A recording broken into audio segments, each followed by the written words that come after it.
here's the toy that we're going to review for today. This is the Bandai Namco Clear Rise Super Saiyan Broly. And before we start sa ating review, special shoutout muna kay Biggest Vlog na siyang nagpadala nito Clear Rise Super Saiyan Broly sa atin. Gift daw niya ito sa atin since naka 5,000 subscribers na raw tayo sa ating YouTube channel. So once again, Biggest Vlog, thank you so much. Now, as you can see, ganitong klaseng packaging meron siya sa harap, and sa likod, and at the side, and on the other side, and on top, and at the bottom. Yan. And pag na-unbox natin siya, actually, wala na tayong bubuuhin kasi sa plastic, buo na siya. Protection lang siya ng carton din dito. So, ayan, as you can see.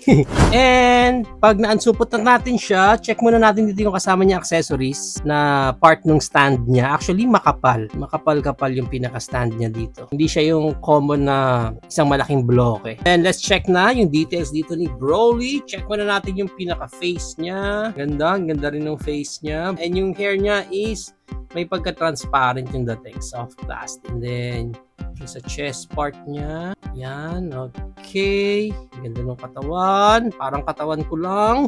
And then yung sa skirt niya dito, yan, ang ganda rin ng gold ha. Then here sa ilalim, sa likod, ganda din. So yan ang overall details niya. So obviously wala siyang any articulation, but itong pinaka-stand natin, pwede mo lang diyang iipit yung kanyang paa para makatulong sa kanyang pag-posing. Yan, no? Ganda, oh. Ganda na itsura, di ba? Well, technically, pwede naman kahit wala na itong mga stand na ito. Kakatayo naman dyan si Broly. Pero of course, pag mga ganitong klaseng figure talaga, sini-include dyan ng ganyang stand para mas secure lang or kahit muga-ugayan sa display ninyo, mas secure siya, di ba? Hindi siya basta-basta tutumba kasi si Broly siya!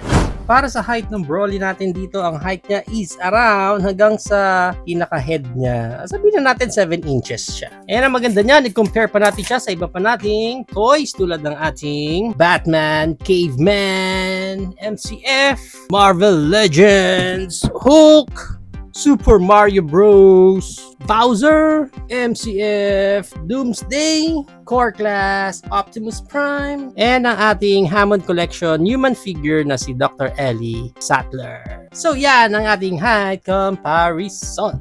If you are planning to buy this Super Saiyan Broly, ang price range niya, hindi ko talaga alam kasi nga binigay lang ito as gift sa atin ni Biggest Vlog. But I think depende sa character or according na lang dun sa price range nung ibang nakita ko, maybe around 800 up to 1,500 pesos. Again, I'm not sure. If meron kayo nito or nakabili na kayo ng specific Broly na to, comment down naman kung ano yung specific price na nabili nyo siya. There you have it now guys. Ito na ang ating Bandai Clear Rise Super Saiyan Broly. What do you think of this figure? Is it a go for you or no for you? Whatever thoughts, please comment it down below. But for me, since bigay ito sa atin, of course tatanggapin natin.